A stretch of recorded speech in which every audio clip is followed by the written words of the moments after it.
Modern vehicles are mechatronic systems, essentially rolling supercomputers governed by millions of lines of software. This evolution creates a new scale of risk. Physical accidents now stem from microscopic bit flips or a single missing line of code, as often as they do from a broken axle.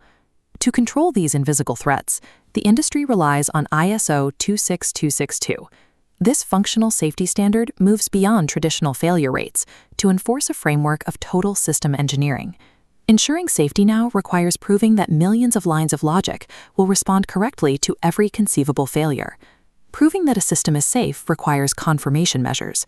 These are rigorous, objective checks designed to verify that every component was engineered with absolute integrity. But on the factory floor, engineers face a constant struggle to balance these safety requirements against brutal time-to-market deadlines and corporate budgets. To protect against this pressure, the standard enforces independence, scaling from I0 to I3. A strict firewall separates the product builders from the safety assessors.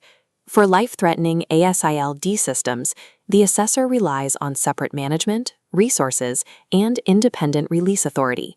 Structural isolation ensures that the safety of a human life is never quietly traded away in a middle management cost-benefit analysis. Despite these rules, some companies still treat ISO 26262 as a bureaucratic hurdle to clear right before launch. Teams often fall into the paperwork trap. They build the product first, then retrospectively generate safety documents to justify the architecture they've already locked in.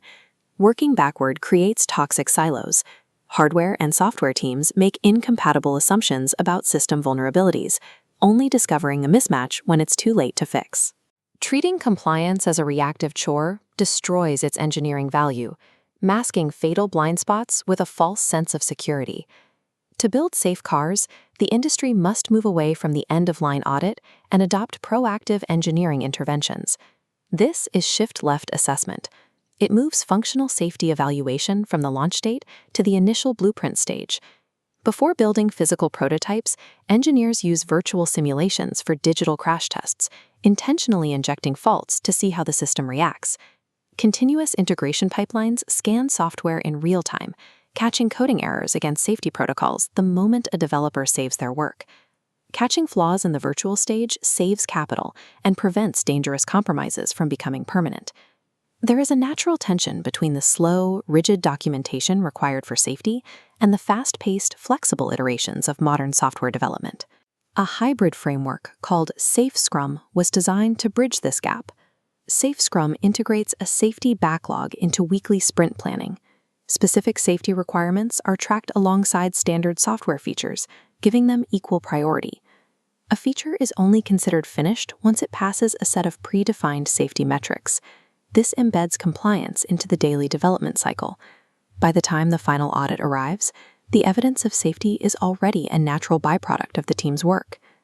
Top-tier automotive companies strive for a state of invisible compliance.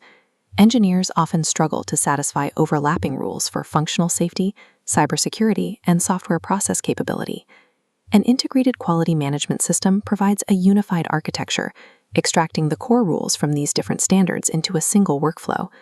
Automated tools operating in the background instantly generate traceability matrices, eliminating the need for manual spreadsheets. When the system architecture does the heavy lifting, regulatory compliance becomes the natural, invisible byproduct of excellent engineering.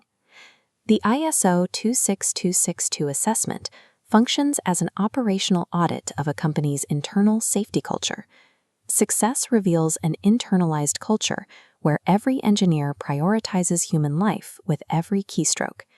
To successfully navigate the complex risks of the autonomous age requires both rigorous technical frameworks and unyielding human integrity.